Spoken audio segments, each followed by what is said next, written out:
us for this session on sustainability, innovation, and leadership in destinations. If we haven't already met, my name is Tiffany Cheh, GSTC Destinations Program Manager, and I'm thrilled to be moderating this panel. As we gather here today, it's evident that the conversation surrounding sustainable tourism has never been more vital. We all recognize that while tourism can be a powerful force for positive change, it can also place significant pressure on our environments and communities. The challenge lies in balancing these dynamics through sustainable tourism development, seeking to minimize negative impacts while maximizing benefits for local economies, cultures, and ecosystems. Achieving this balance requires vision, innovation, and dedicated leadership. Leadership plays a crucial role in cultivating an environment where innovative ideas can thrive and flourish. Leaders must not only articulate a compelling vision, but also empower diverse stakeholders to collaborate towards shared common goals. As such, cross-sector collaboration is key to positioning destinations as leaders in the shift towards more responsible tourism.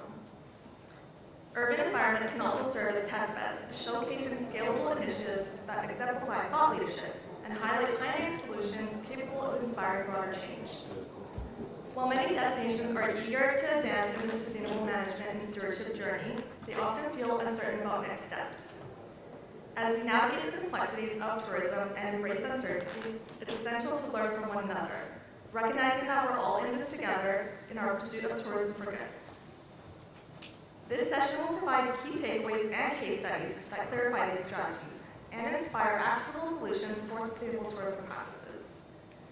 With our diverse panel of speakers, we will explore different approaches essential for advancing progress across destinations while also addressing the challenges and identifying solutions that can lead us forward. Before we get started, I invite you all to actively engage with our speakers and contribute to this important discussion on driving innovation and leadership by submitting your questions on Slido, which we will address afterwards. To get us started, our first speaker is Nils Persson. Nils is the Chief Marketing Officer at Visit Sweden. He has successfully developed a strategic marketing framework and spearheaded the company's digital transformation over the past 3 years. With a focus on innovation, Nils has extensive experience in marketing, branding, and change management across various sectors. The stage is yours, Nils.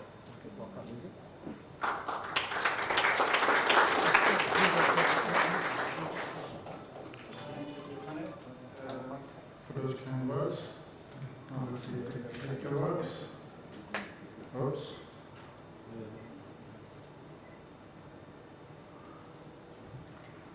Yes. Thanks. Hi everyone, my name is Persson, so I'm the Chief Marketing Officer at Visit Sweden. And Visit Sweden, we're a government-owned company, we're not an agency, we're a company. And we are the official tourism organization. And our mandate or mission is to promote Sweden as a destination, building the brand, building the story about it, simply make more travelers discover Sweden. And the second part of what we have is also to knowledge share to the hospitality industry and the parties that work for the hospitality industry. So we don't have any product development as such within the mandate of Visit Sweden. We've been around for 120 years plus, not as under the name of Visit Sweden. But just to sort of bring me into where we come from and how we work, and when it comes to innovation in general, I would say, but also in Sweden and how we work, there are 3 words that I think is really important for that to work. It's trust, collaboration, and responsibility. And we have something, and the strange thing in Sweden right now as well is we don't have a Ministry of Tourism, we don't have a national tourist strategy as such. However, we are often sort of in different indexes, etc. We often come across as one of the most sustainable destinations in the world, both on a country level, but also on a city and destination level. And how do we make that work, even though we don't have the strategies and that in place? It's something called the Swedish model, where everyone in the society has their different roles, what they do and how they do it. So we have the government, they have some things that they need to sort of step up to, but also the responsibilities. Then we have the businesses, and then we have the individuals that needs to both do that as a social contract, basically. And that's how the society works a lot in Sweden.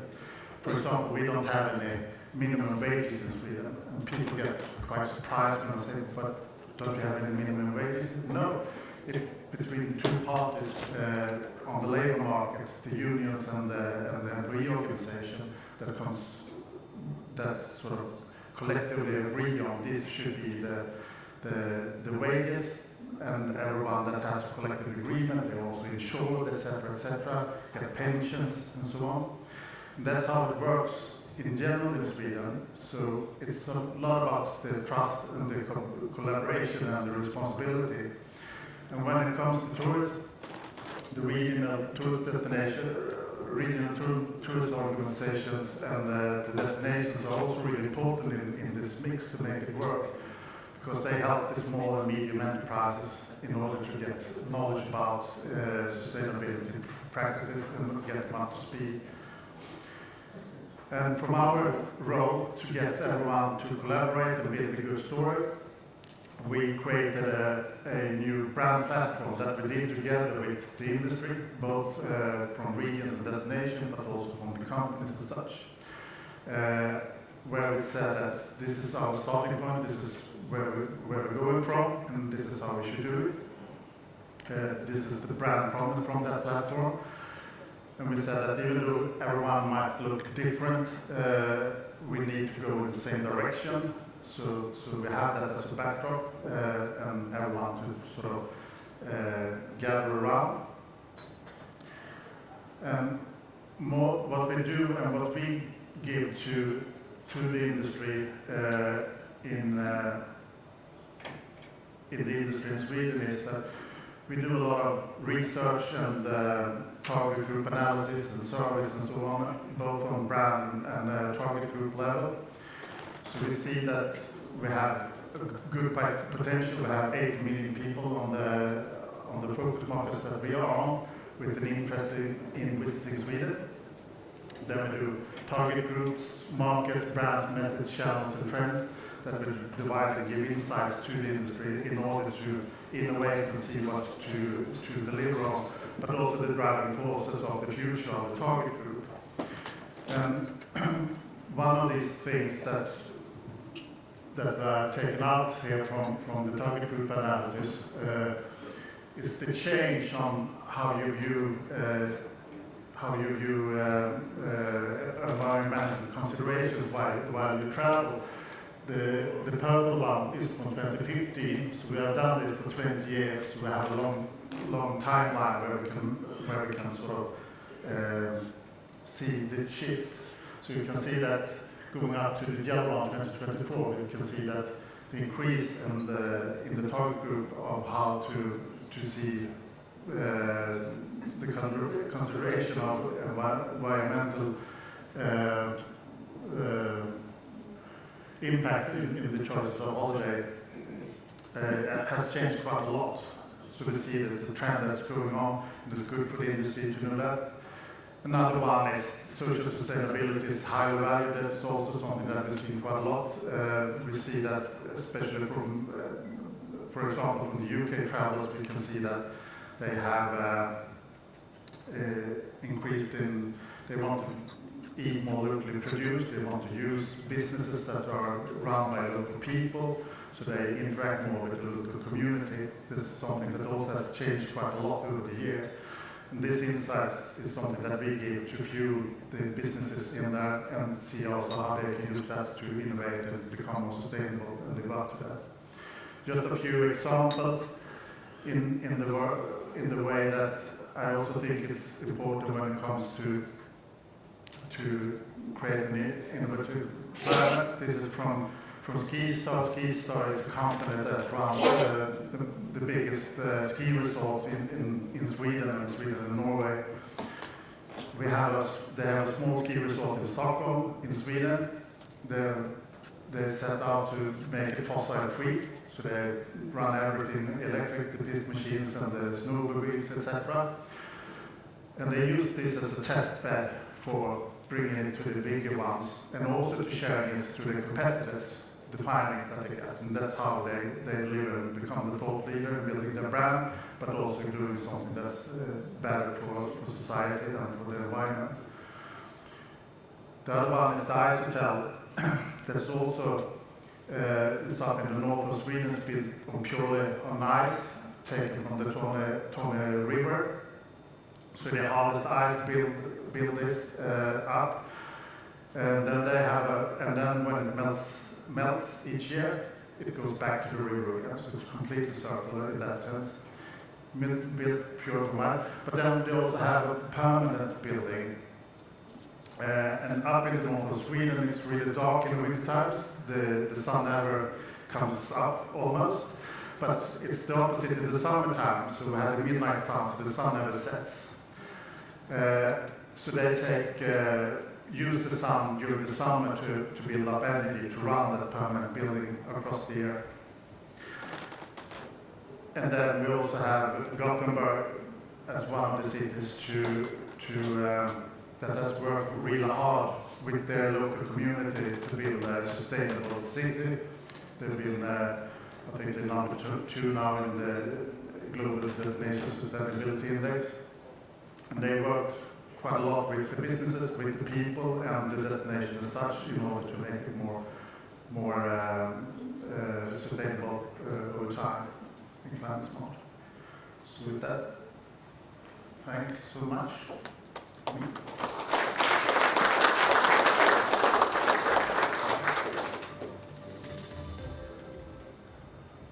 Thank you, Nils, for providing a national perspective and highlighting how marketing and all this can really connect brand promise and local industries and stakeholders through trust, collaboration, and responsibility. There's a lot that destinations can learn from that. Next, we have Cheh, Assistant Chief Executive of Corporate and Sustainability at Sentosa Development Corporation. Some of the key projects under his charge include Sustainable Sentosa, a long-term roadmap to ensure that the island transforms into a sustainable destination. With a career spanning both the public and private sectors, he is passionate about building great teams and believes that this is the only way to solve the world's most challenging problems. Over to you, Hsien. Thanks, Tiffany. Wonderful. Well, it's almost lunch, so morning to everyone. It's really great to be able to be here to share the Sentosa story. And once again, welcome to Sentosa. We hope you have a chance to get around to explore the island. But just in case you haven't got to it, and it's probably for some of us, the first time here to Sentosa, I thought I should start with a little bit of an introduction. We always look at Sentosa as the island playground and sanctuary in a very, very busy and global city. When Lee Kuan Yew first designated this island to be a tourism island, there were actually different potential purposes. One was for defense, and the other one was for industry. But he felt that tourism or leisure needs to rise up to the front because he envisioned a very busy and stressed out Singapore, and he needed a place for Singaporeans to get away from. And today, I'm glad to say that we're still fulfilling that role. We have many things on the island, 30 attractions, 200 F&B businesses, 19 hotels, right, of which by 2025, we hope that all will be 100% GSTC certified equivalent, and today we're at 83%. 19 million visitors pre-COVID, we're getting back there.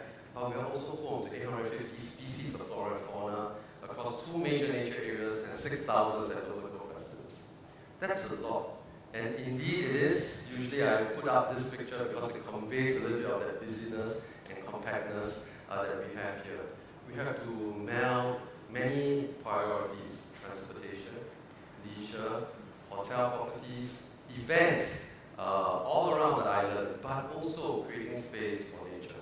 And yes, in case you're wondering, this is a picture that I drew for a colleague, right? For a colleague who was leaving the organization, to remember that actually behind everything that we do on the island, it is always a person, right? And I'm going to talk a little bit more, right? I'm going to talk a little bit more. Nils actually talked a little bit about this. When he started his presentation, he talked about trust, collaboration, and responsibility. And these are things that you cannot associate with machines. These are things, elements of the human race that you associate with people. And I'm going to talk a little bit more about the Sentosa people, right, as part of this talk called innovation and leadership, because we believe that people is at the center of it. Singapore, we are a city-state.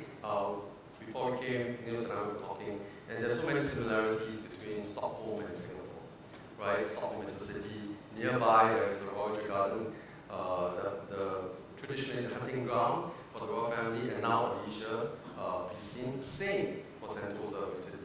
But the difference is this: there's no hinterland, right? That's all we have, right? And if you think about it, it's actually a very challenging problem.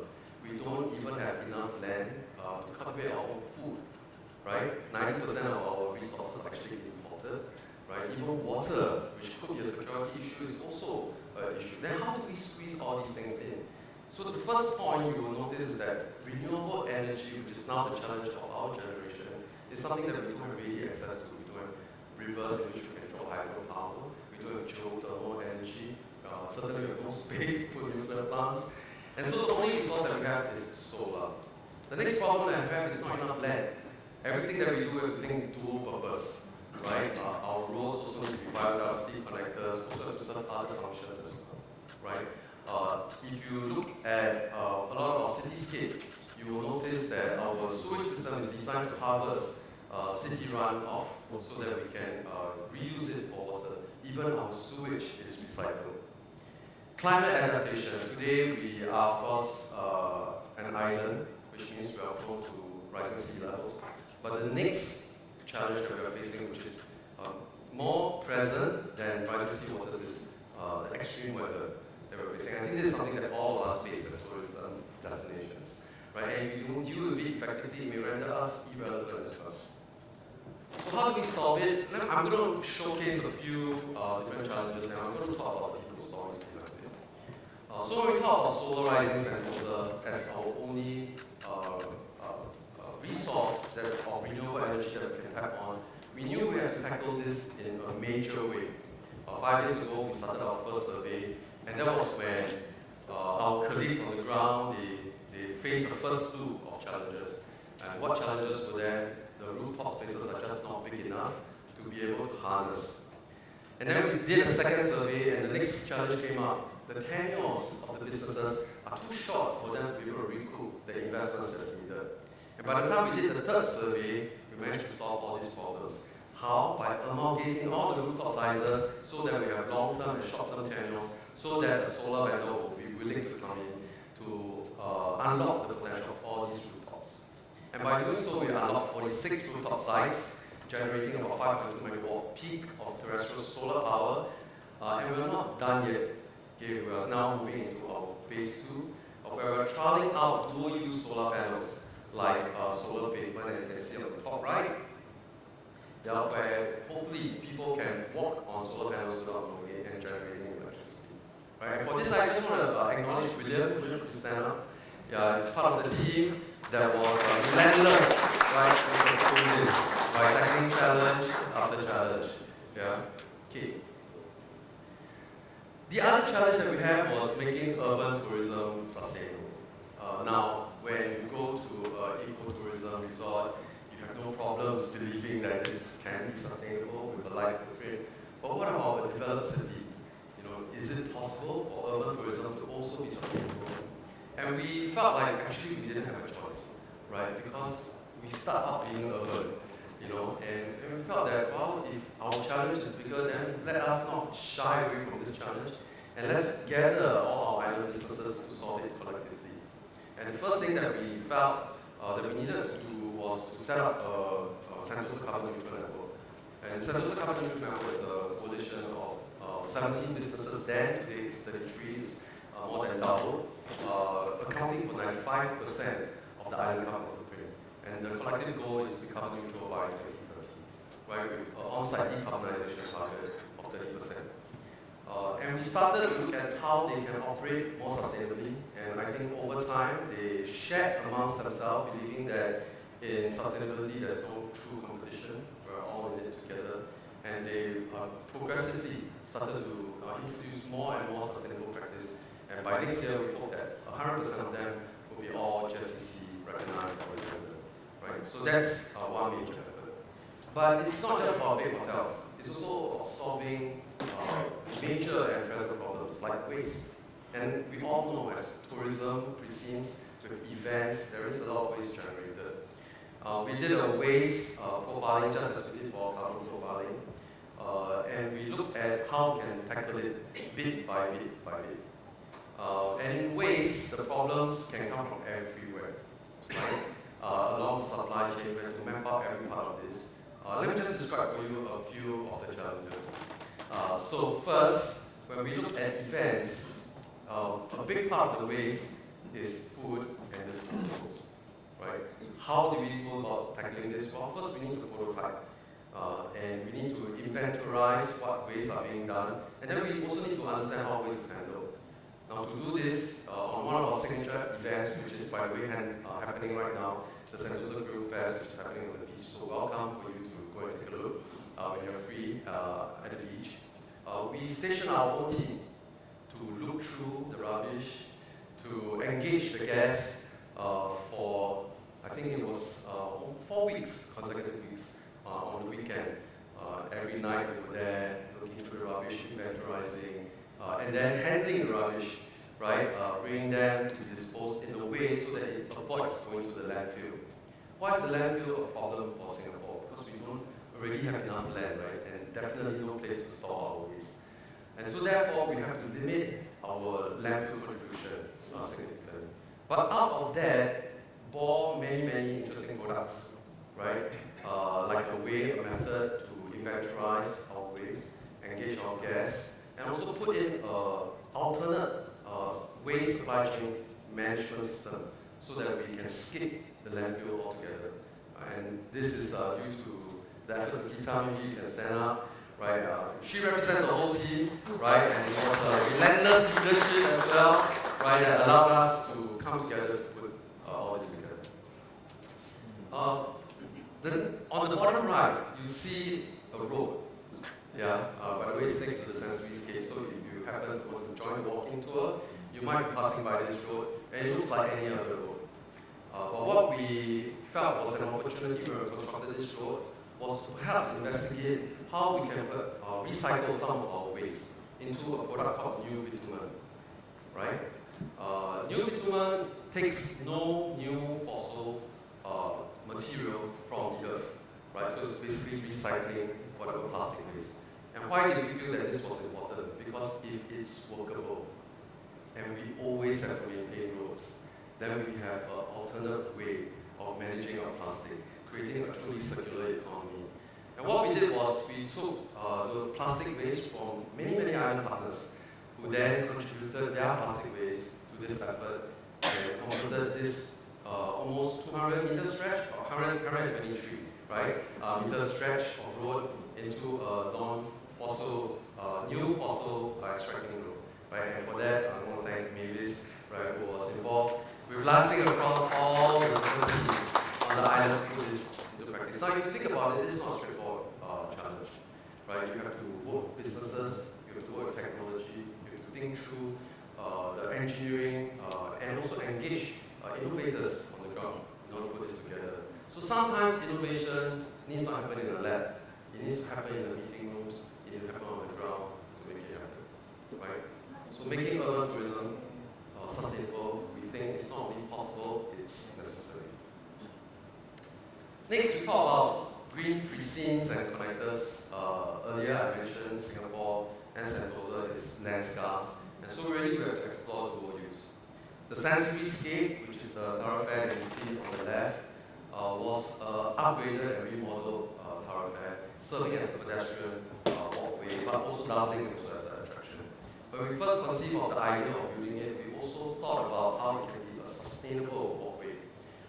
And one of the things that we explored here is this, it cuts right across two nature areas, right, from a long time ago, right? And we thought, now we have a chance to remodel this walkway. Is there a way for us to bridge the two nature areas? Why is this important? Now, we know nature areas, by being boundary by roads, it creates a limitation in itself. The species that are in these nature areas are less resilient because they cannot cross when they need to move across for better feeding grounds. And so we created inter spots where biodiversity can actually cross the nature areas. And we planted 3,000 native plants, mainly native plants, on sensory scape so that it will also fight against the urban heat of this walkway, but also as a biodiversity connector across the two nature areas. In order to do this in an educated and scientific way, we also, the Butterfly Circle of Singapore, yes, there's such an organization which studies these pollinators to build hawker centers for these butterflies so that it becomes part of their natural pipeline, right, for them to cross these nature areas. Right? And for this, I want to appreciate Grace and her team. Right? Grace, why don't you stand? It's her broader team. Right? By the way, in the Sentosa film that will be showing during lunch, it will showcase their work, right, to take care of the hidden and unseen areas of Sentosa. So do catch a glimpse of that movie, that short film, right? It's 15 minutes long. Now on the bottom right, this is the Southern Islands, right? Sentosa is islands in the south. We are the largest of the archipelago of Southern Islands that belong to Singapore. And the Southern Islands have a story behind it, right? Before it was kind of like what it is now, and it was a quarantine island.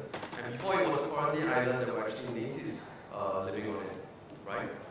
And when we had a chance to activate a small part of Southern Islands, we made a few decisions. The first one was that we are not going to overdevelop it because we like it as it is, and we want to keep the nature as it is, so that when people go there, they can continue to enjoy the Aussie nature.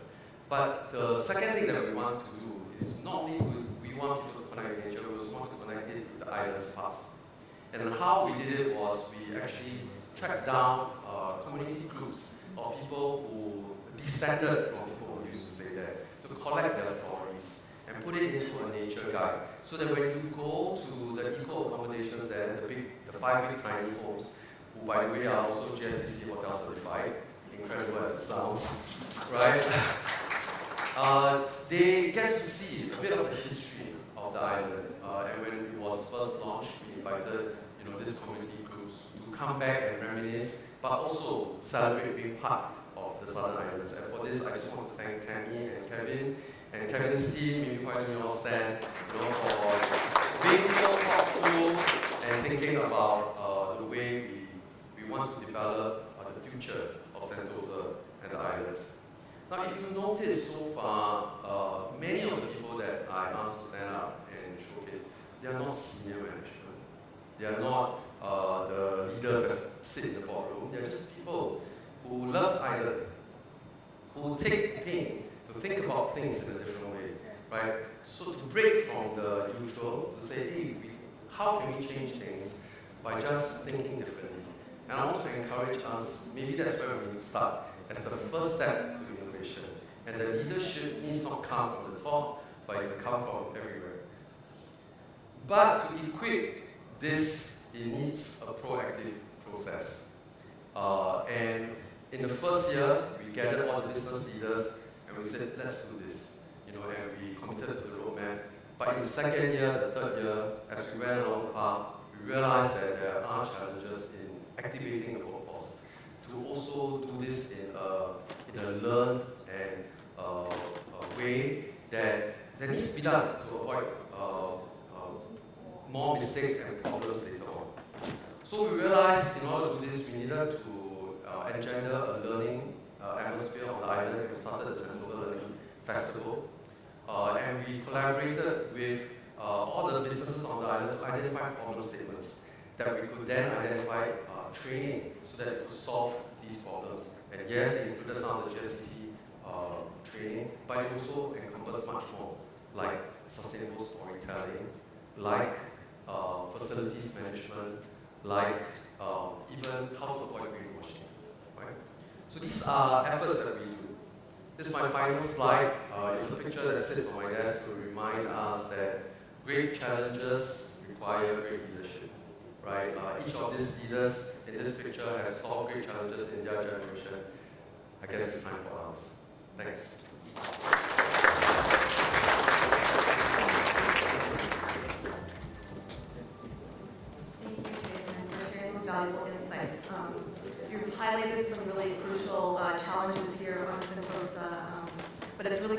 how you turn them into competitive advantages. And as we gather here, we're getting to see firsthand the strong drive towards sustainability and collaboration. Our next speaker is Enric Casals, the Regional Vice President at Agoda overseeing Southeast Asia. Enric has expertise in growing businesses with over 15 years of experience in general management, strategy and operations, and marketing and sales.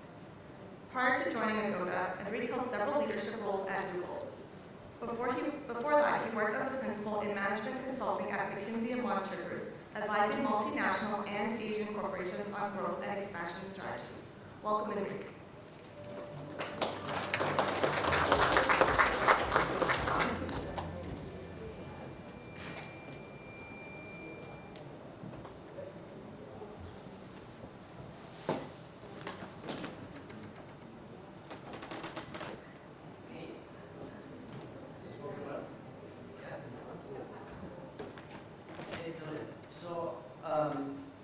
Today, I want to talk a little bit about some of the initiatives that we're doing in Agoda about sustainability.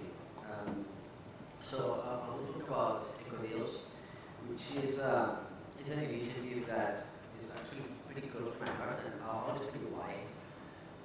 Actually, it's not pretty close to my heart, it's in my heart. Right? But you will say, well, I'm not, many of you are sustainability experts, I'm not. I manage the business, but I manage the business in Southeast Asia.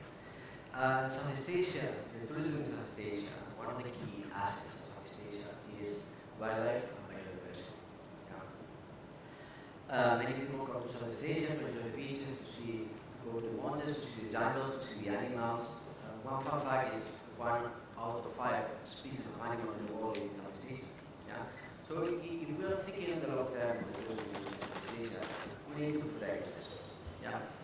So in my role, I see a lot of customers traveling, and I talk a lot with hotels. Yeah. And when it comes to sustainability, we found there's 3 challenges. Yeah. The first one is awareness.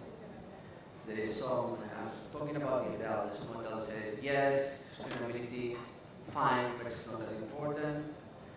Someone says, yeah, it's very important, it's just, I'm not going to make a difference. Me, myself, I'm too small, I'm not going to make a difference. Oh, yes, it's important, but they fail to mobilize or engage the organization. Yeah?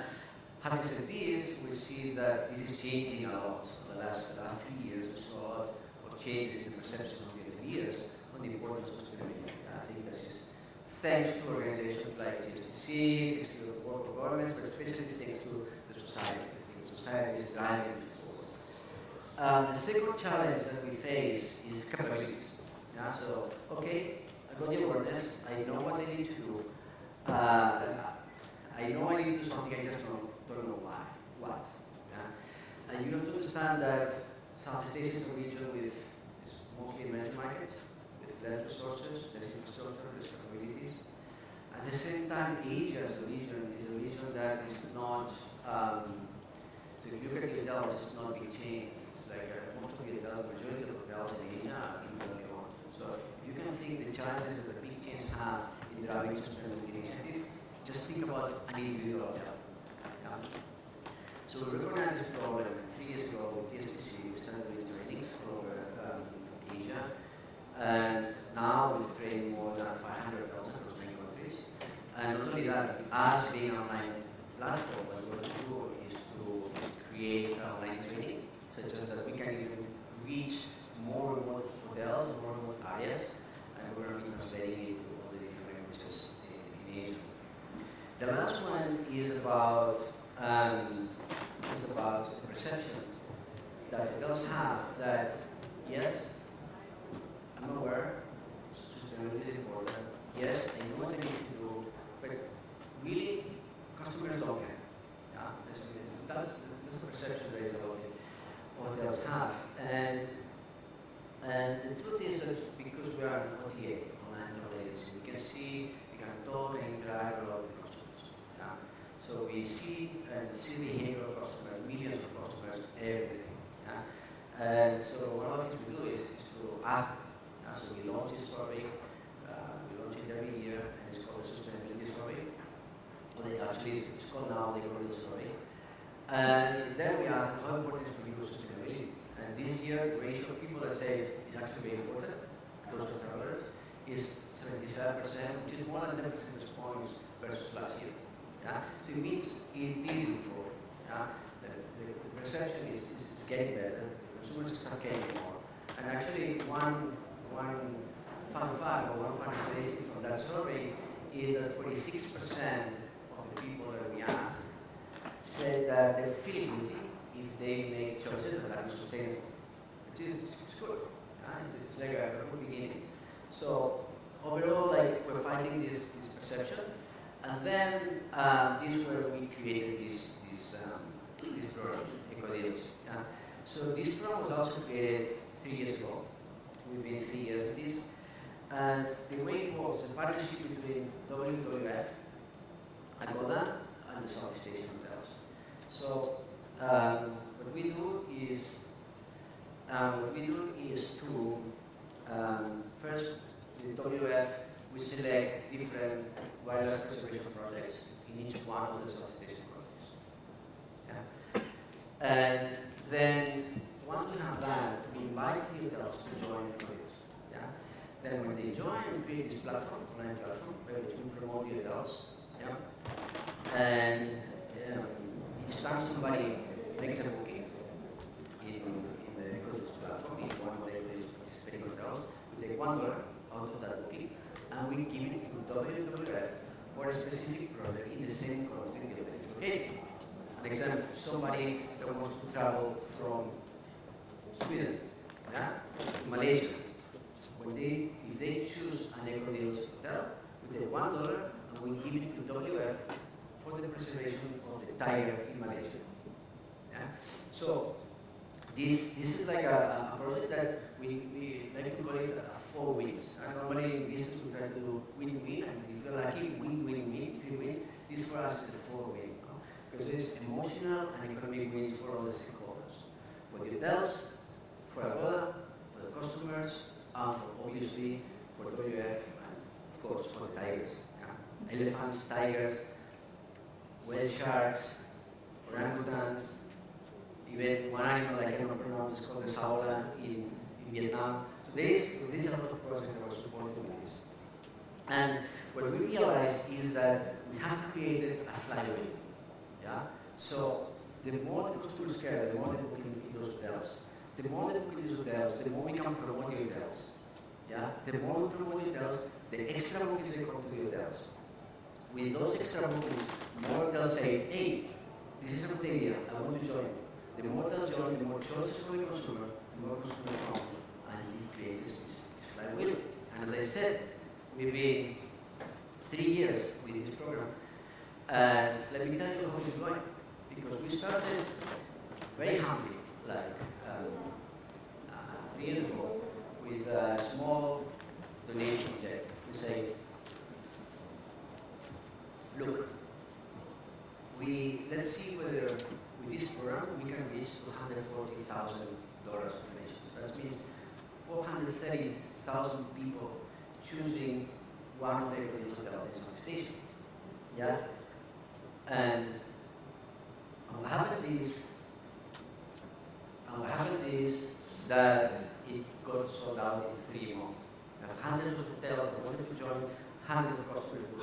So the second year, we said, okay, let's increase, and let's ask for 250. Yeah? So again, sold out. A lot of hotels wanted to join, a lot of customers booked. So, and not only that, the hotels were telling us this is great because actually this is increasing the morale of the staff. They're actually very proud that we joined and do this. They want actually to visit the projects that we're doing. So this year we said, okay, let's make it big. Let's aim for 1 million. And we started in January. What do you think we are today? In November. We reached 1 million euros. Yeah. So, thank you. And 1 million people have traveled to Southeast Asian hotels using this program. And of course, next year it's going to be even bigger. Yeah? So that's one of the projects I'm more proud of. And I think my time is up, but if you give me 30 seconds, I explain why I'm proud of this project. So the vision or the inspiration for this didn't came from a meeting room with a lot of business executives thinking how to solve sustainability problems. It didn't. It came from a very different place. It came from a 5-year-old girl. Yeah? That 5-year-old girl loves birds. And that 5-year-old girl happens to be my daughter. Yeah? So when she was 5, to age 8, she told me, look, for my birthday, I don't want my friends to give me gifts. I want them to give me donations to the birds. Yeah, 5 years old. You have to put yourself in the mind of a 5 years old. The only thing they have in this world is their toys. So I have this person telling me, I don't want more toys. Daddy, I want more birds. Next thing I did, I got inspired. Next thing I did, I went to the office, put all the executives in a room and said, hey, if my 5-year-old girl is doing this, what are we going to do? Yeah? So it's been 3 years, every single birthday, she does the same, she does the birds, and every single time we do this. So that was the inspiration. Thank you.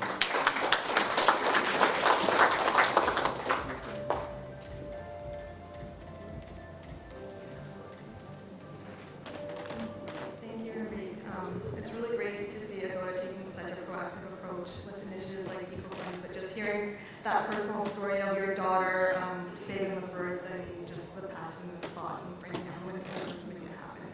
It's really great and it's really in the heart, so thank you for sharing that. Our final speaker is Andrew Leary. Andrew is the principal of the Travel and Tourism Practice at Coraggio Group, a strategic consulting firm specializing in destination stewardship and strategic planning. With over a decade of experience in sustainable tourism, Andrew has held various leadership roles, including Director of Tourism and Partnerships at Leave No Trace. He is also an appointed member of the U.S. Travel and Tourism Advisory Board. Fun fact about Andrew, he has walked through every time zone on the globe. You can ask him about it after the panel. Over to you, Andrew.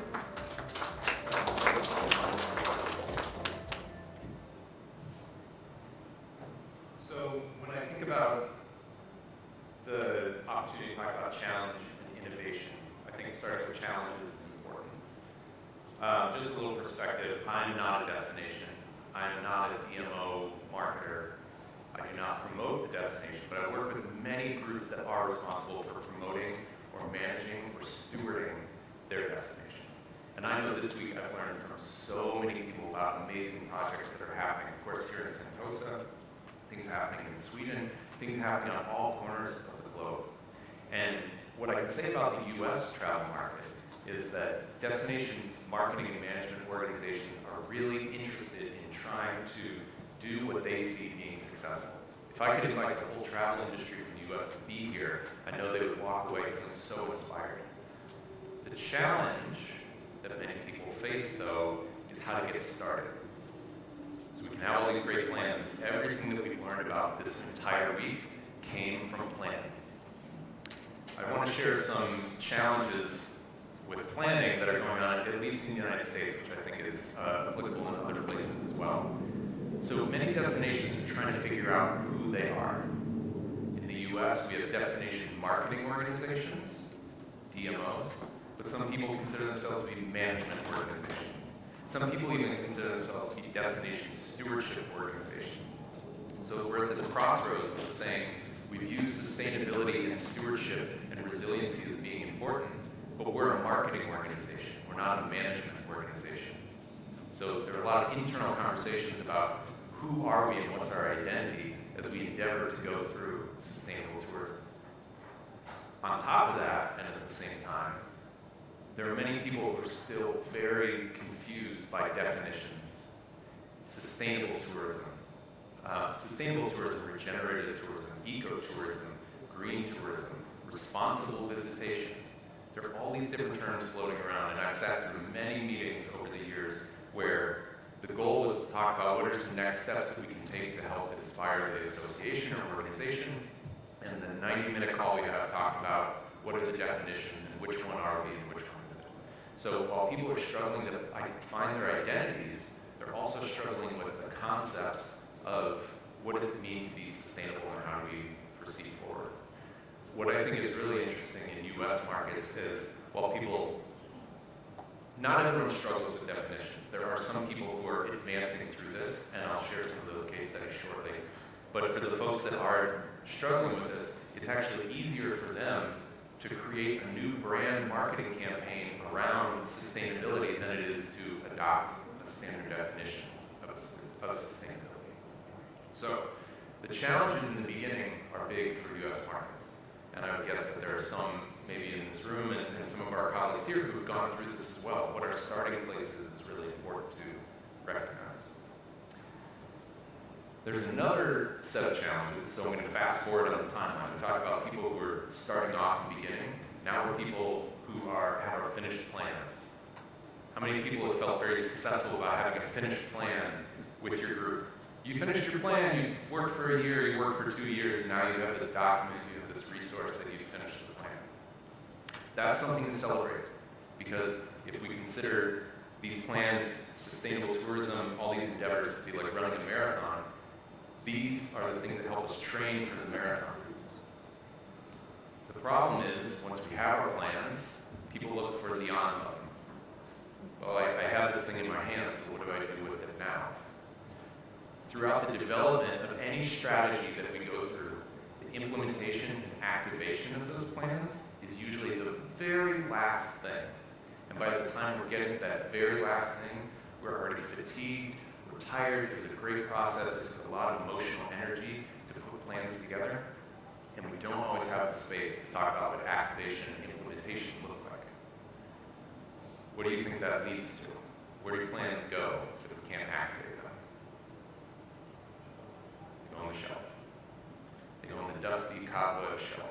We work so hard to bring these plans together, and just because we can't implement them and activate on them, they sometimes go to sit on the shelf. And some people are really good about pulling things off the shelf sometimes. Other times it's very hard to say we worked this hard, and now we don't have the momentum or the wayfinding to know how to navigate forward. The good news is that activation can be very easy.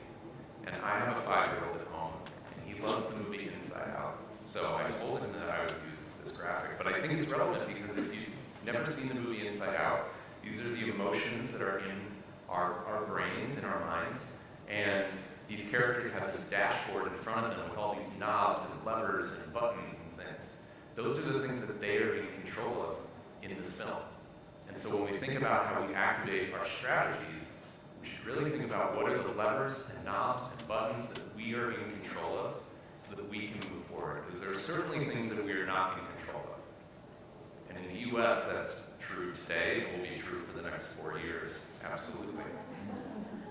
So how do we bring strategies to life? It's through activation. So if you are endeavoring into strategic plans, if you have this great vision, make sure to bring implementation and activation in from day one so your team is supported, so all of your constituents who are playing a role are supported, and everybody has clear direction. Because the second worst thing to a plan sitting on the shelf is that somebody believes that they have a job within your organization and that they also have this strategic plan that they need to follow. Any strategy should help inform the roles that we play and how we shape our communities and how we engage with our constituents. Let me share with you some case studies. So I talked about some of the challenges, but out of challenges come some really great things. There are QR codes that are going to pop up, so hopefully they'll work for you. The first one in the US, there are several destinations that have great destination stewardship and sustainability plans. Sonoma County, California, Park City, Utah. Recently, Los Angeles Tourism, working with Kelly and many other colleagues, have figured out how to bring GSTC into that ecosystem of tourism. So these are plans that are not only comprehensive in terms of their content, but also they have those activation levers that I was talking about. So this will link you to those case studies if you're curious about them. The other thing that I built this before November 5th, and November 5th is election day in the United States. I include this as innovation because I think it's important. So I sit on the U.S. Travel and Tourism Advisory Board. I report to Commerce Secretary Gina Raimondo, and we made formal recommendations around a whole lot of things. One of them was sustainability. So we actually recommended in the last 2 years that the U.S. government adopt the GSTC framework as the national standard for sustainability in the United States. So this document is published on the website. The language is very curated and specific to work with federal agencies. The reason I bring this up is, without knowing what the future of this could be in the United States, there are many who are drawing on and saying this is important to us. So the state of California is looking at this kind of language and saying, how can we bring GSTC and standards into our work? So even if the federal level might pause in doing things upcoming, there's still local levels and things that we can engage with. This QR code will take you to every single recommendation that this group has ever made to the Department of Commerce, which I will just say, come January 20th, this website may not exist anymore. So these are all PDFs. They can all be downloaded, and I encourage you to check them out. There's accessibility, there's workforce, there's resiliency, there's sustainability. A couple more things just to round this out. There's a great new tool that has come out called the Wayfinder Destination Management Tool. It allows DMOs to understand where they are through a self-assessment. It's based on the GSTC, it's based on the UN SDGs, it's based on a global gathering of people who have come together to say this is what matters. And so you can take a self-assessment, you can receive an instant analysis. This is a dashboard that's live and then changes as you update your score. And then it gives you action steps so that you can increase your score over time. And all the action steps, 200 plus action steps, are all baked into this software. So no matter what you choose, it will help link you to the next action step to carry it forward. So Wayfinder is really great. The other great thing this week is that it was officially announced that the Destination Wayfinder framework and standard now is regarded as equivalent to the GSTC Destination Criteria version 2. So that's very exciting for the Wayfinder team and everybody who has been involved with this. The last thing I'll say about things that are innovative that are coming up are some research studies that my group, the Coraggio group, and many others across the United States are embarking on over the next year. One of them is a destination stewardship resident sentiment for a state, which I can't name what the state is, but a state within the United States that wants to take an entire resident sentiment of their state, millions of people who will have access to be able to respond, specifically around destination stewardship and what that means to them at their community level, so that this state can then be more informed about their decisions moving forward. The reason that this is innovative is that there are plenty of local groups that do resident sentiment all the time. There are not many states that do resident sentiment. Sometimes states are a little afraid to hear what their residents have to say. This state is not. So that's pretty innovative. And then the last one is George Washington University, Coraggio Group, and several others are going to be evaluating the impact of destination stewardship plans all across the United States. So right now, there's a pool of between 30 and 60 destinations that have their plans. And so the research is going to take a look and inventory those plans, identify where they're at with them, what are the common themes for where they feel like they succeeded, what are the common themes for where they feel like they got held up, and what are the structures that are common against them, so that anybody who's endeavoring to understand where can we start, where can we be in the middle, and how can we continue forward, can have a basis of knowledge that's based off empirical research. So that's it for me. Thanks for letting me share out with all of you.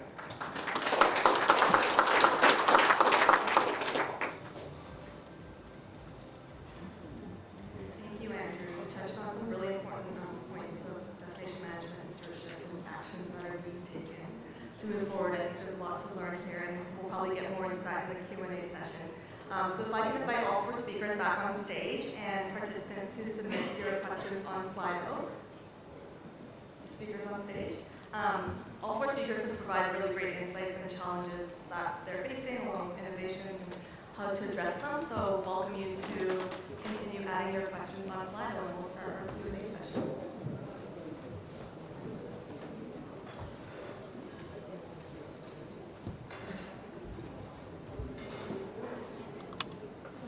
Start with this question here from Amanda. How can tourism leaders develop targeted strategies that empower youth while also effectively engaging the older generation in sustainable practices?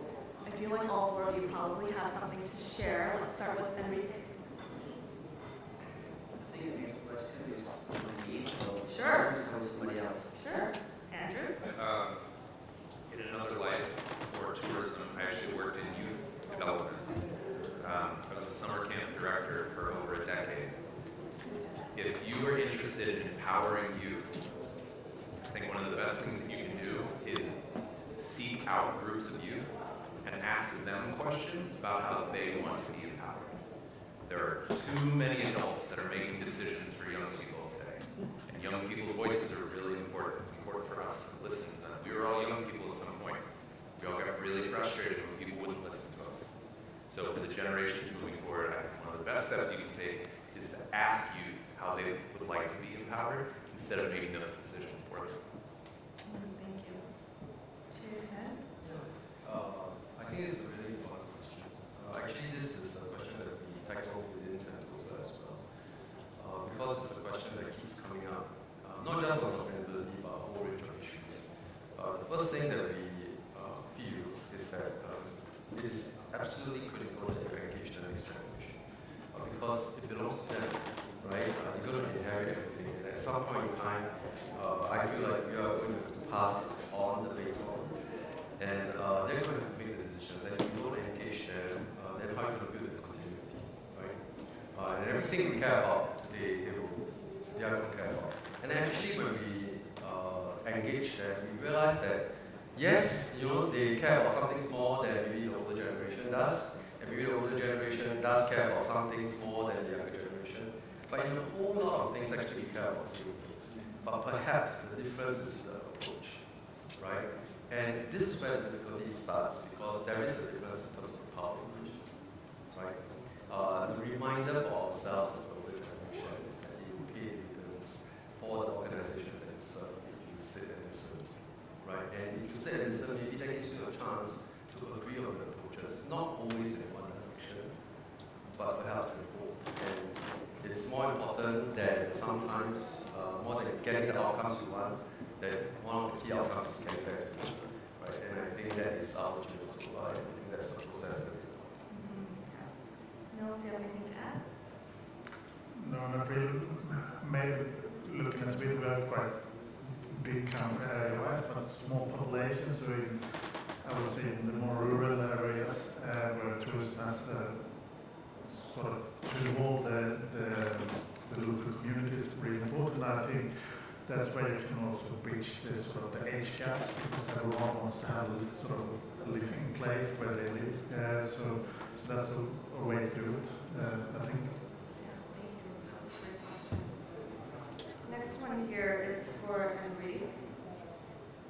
How do properties decide to participate in the eco deals? Did Agoda have to offer incentives such as first stage listing in destination search? Yeah, I think the next question is also what everybody also answer both Yep. together. So the second one is Nina is asking about how to use our WWF representation and improvement deals. I don't know if Nina is in the room, but do you have any specific country in mind? So what we don't is, together with WWF, is we have to select projects that benefit every single of the countries of ASEAN. Yeah. So some of the countries are small, like Brunei, for example.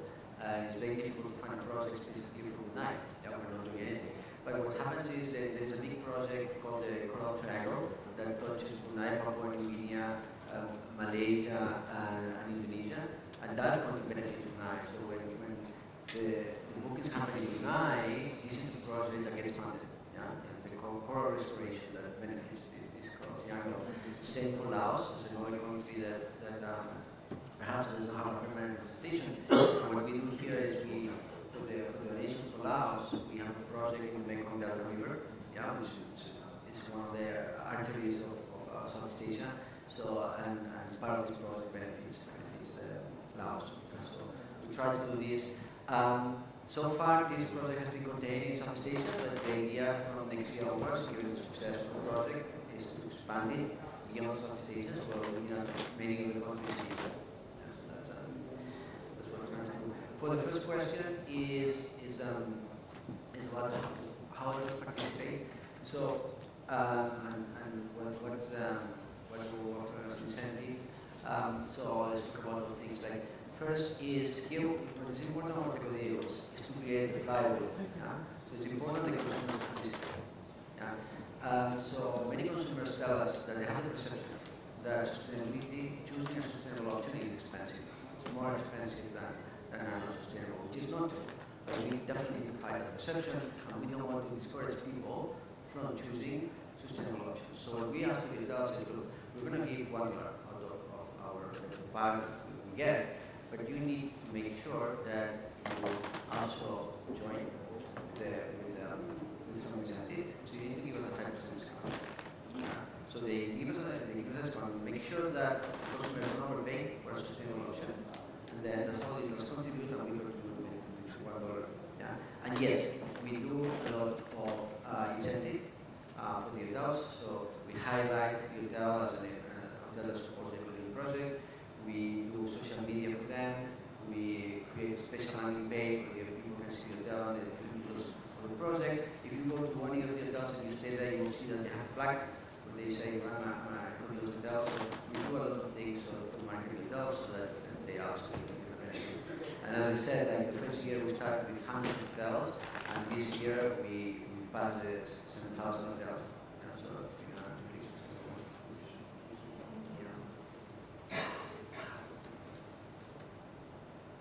Our next question here, how to link government targets with business needs to agree on how to implement sustainability in the labor market? Cheh, I see you thinking here. Yeah, this is a pretty broad question because it depends on what aspect of the labor market. So take what I can maybe cite a few examples of how Singapore does it. Like Sweden, I think the emphasis was a little bit on tripartism, right, where you work with unions, the government, and so on and so forth. I think a lot of the engagement happens there, and that typically engenders an opportunity for government to listen to business, to understand what is the requirements, and also hear employee representatives, right, to understand what it is. So most of the issues are tackled there. But what about potential employees that may not get into the market because nobody's speaking about them? And one of these areas is inclusivity. And in Singapore, we recognize that there was a need to speak to people with disabilities, right? Because although we have schools for them, a big proportion of them actually, after the school, don't actually engage in social circles or even in the job market. And I think this is where it gets a bit complicated because no person with disability are all the same. And so therefore, there is a need for us to engender first that interaction, right? The sense that, hey, our workplaces, our destinations belong to you as well. And then we create opportunities for them to engage more.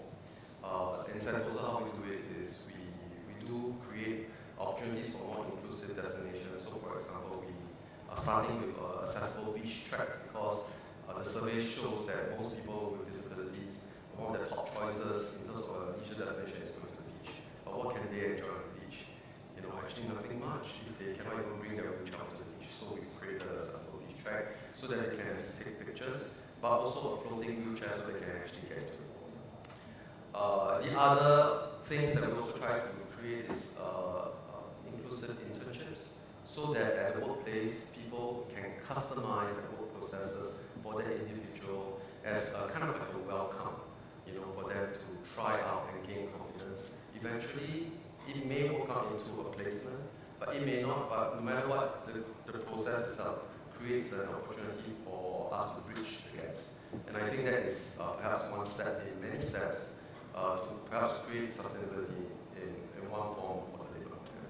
Yeah, that's definitely very powerful. Nils, do you have anything to add to this? No, No problem. All right, we're going to move on to the next question here. What is one country or organization, in your opinion, that is at the forefront of sustainable tourism? Do you have an example that has made your head turn? I'm going to give this one to Andrew. I think when the conversations around sustainable tourism come up, it's often destination-centric. In North America, there are other words that come up sometimes, and for me personally, it's indigenous. There are many indigenous-led sustainability and resiliency initiatives that are taking place worldwide. I think the Indigenous Tourism Association of Canada, ITAC, is doing some really fantastic things to figure out how cultural tourism products for First Nations people in the country of Canada can be something that everybody can participate in, but the funding stays within those Indigenous communities. And at the same time, what are the sustainable ways that that is being achieved through economic return, through fair representation with their government, through fair representation with their parks agencies as well that are responsible for managing the lands that First Nations people, of course, call home since time immemorial. So it makes me turn my head because they've figured out some of the economic side of it, which I think is really interesting. And the American Indian Alaska Native Tourism Association in the United States, IANTA, is also on this journey to figure out how to bring this form of sustainable tourism and hospitality into more mainstream indigenous tourism and hospitality. Thank you. Nils, these next two questions are for you. How does Sweden engage citizens to participate and deliver on the brand promise of Visit Sweden? Yeah, when we developed the brand platform and the value proposition, or the brand promise, it was done with representation from regions, destinations, and from the industry. It's more of an umbrella brand where other brands could sort of fit under. So I would say we don't engage with the citizens as such. I think it's been done throughout the region's destination and also the companies that are using it.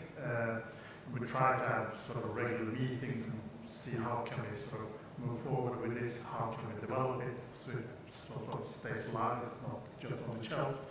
So that's something that we do quite often from time to time with the different sort of groups within that. And for the other one with technology, I think the technology one is, of course, technology is a big part of, I think, for when it comes to innovation and sustainability tourism, not just in Sweden, but in many countries. Like, for example, the case I had out there with Ski Star, with sort of fossil-free ski resort. Of course, technology and new electric sort of pit machines, snowmobiles, etc., is really important. It's driven by technology in many senses. The same with the ice hotel resort. Absolutely. Enric, any plans for Agoda to expand the eco-deal concept to cultural conservation in Southeast Asian countries? Seems like a wonderful opportunity. I agree. It seems like a wonderful opportunity. I agree with you. But look, now we've created a platform, we created this flywheel, so things are going well. We're expanding here. The first step is to expand geographically, so we want to reach more places. But definitely, this is something that we could consider. It's like Southeast Asia, not only assets, it's like the cultural heritage. So it's I agree with you. Our next question here is for Andrew. Do you think that destinations in the U.S. are ready to obtain GSTC certification? That's a really good question. Yeah. There are many destinations in the United States, and they're all on this spectrum. They're all on this journey that we are all on together as well. I think as the GSTC community, we are in a position to welcome so many people who are not here today, who are not yet a part of GSTC, and that's true of U.S. destinations. I think there are some that have the mindset, the management mindset, the stewardship mindset, and have overcome some of the structural issues that they could be ready for GST certification. But I know one thing I've been really inspired by this week is all the destinations I work with is not to say the goalposts are certification. Instead, make it much more accessible. Say the goalpost is A1. Let's get you there. Because, again, the marathon analogy again, we're training for a marathon. Many of us are running it. Many destinations in the U.S. are still tying their shoes and figuring out what that looks like. So A1, I think, is actually a great doorway to welcome people into the GSTC community so that it doesn't feel overwhelming, so that it doesn't feel like this massive monumental thing. It's a journey, of course, but I think it's important to meet people where they're at. Yeah, for sure. Criteria A1 is sustainable management. That's all the time that we have for questions. Thank you, all four of you. You've had a lot to share, and I hope that the